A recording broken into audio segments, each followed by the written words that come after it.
प्यारे बच्चों, हमने संस्कृत में चौथा पाठ पढ़ा जिसका नाम है शब्द परिचयः नपुंसक लिंगम। हमने इस पाठ का हिंदी अनुवाद भी बहुत अच्छी तरह से समझ लिया है। अब हम इसका अभ्यास कार्य करेंगे, तो चलिए शुरू करते हैं।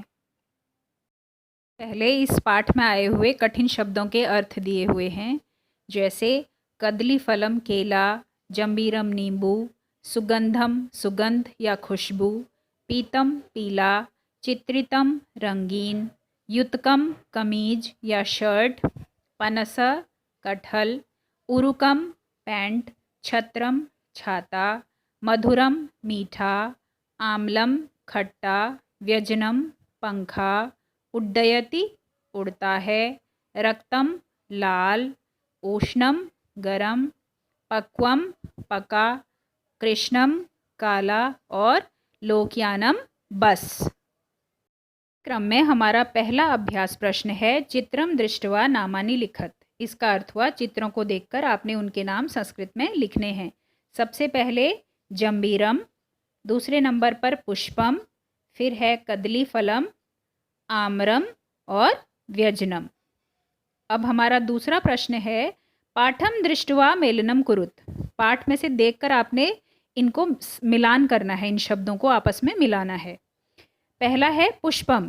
पुष्पम को हम किससे मिलाएंगे? सुगंधम से। जंबीरम को हम मिलाएंगे आम्लम से। पनस पक्वम, दुग्धम उष्णम और कदली फलम मधुरम। इसी क्रम में हमारा तीसरा प्रश्न है बच्चों एक पदेन उत्तरम लिखत, जिसका अर्थ हुआ हमने एक शब्द में इन प्रश्नों के उत्तर लिखने हैं। जिसमें हमारा क प्रश्न है पुस्तकम कथम अस्ति, इसका उत्तर होगा अनेक वर्ण युक्तम। ख है किम पक्वम अस्ति, तो इसका उत्तर होगा पनस। ग है किम गंधम करोति, इसका हम उत्तर लिखेंगे पुष्पम। फिर है किम उड्डयति, तो इसका उत्तर हम लिखेंगे वायुयानम। और हमारा आखिरी प्रश्न है किम पतति, तो इसका हम उत्तर लिखेंगे पर्णम। अब हमारा चौथा प्रश्न है पाठम दृष्ट्वा रिक्त स्थानानि पूर्यत। पाठ में से देखकर हमने इन खाली स्थानों को भरना है। जिसमें क है कदली फलम डैश भवति, तो हम इसमें क्या भरेंगे? मधुरम। कदली फलम मधुरम भवति। ख है जंबीरम आम्लम भवति, इसमें हम आम्लम भरेंगे। ग है उद्यानम सुंदरम अस्ति, इसमें हम उद्यानम भरेंगे। घ है व्यजनम भ्रमति, इसमें हम भ्रमति भरेंगे। और जो आखिरी हमारा खाली स्थान है वो ये है पुस्तकम चित्रितम अस्ति, तो हमने इसमें क्या भरा? पुस्तकम। पांचवा प्रश्न है बच्चों उपयुक्तेन अर्थेन सह योजयत, जिसका अर्थ हुआ इन संस्कृत शब्दों को उनके उचित हिंदी अर्थ के साथ मिलाना है। तो हम इसमें सबसे पहला शब्द है व्यजनम। व्यजनम का अर्थ होता है पंखा। वायुयानम का अर्थ होता है हवाई जहाज।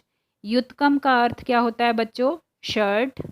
पनस का अर्थ होता है कटहल। और उद्यानम का अर्थ क्या होता है? बगीचा। तो इन संस्कृत शब्दों को हमने उनके उपयुक्त हिंदी अर्थों के साथ मिला दिया है। जो इसी क्रम में हमारा छठा प्रश्न है अधोलिखितेषु शब्देषु अनुस्वारम योजित्वा उच्चार्यत।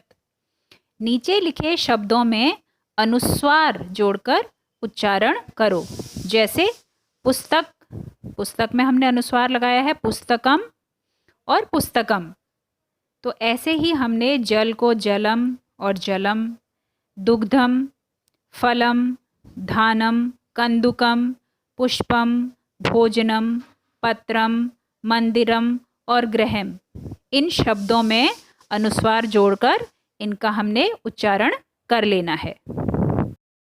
प्यारे बच्चों, हमने शब्द परिचयः नपुंसक लिंगम पाठ को पढ़ा, उसका हिंदी अनुवाद भी समझा और अब इसका अभ्यास कार्य भी हमने बहुत अच्छी तरह से समझ लिया है।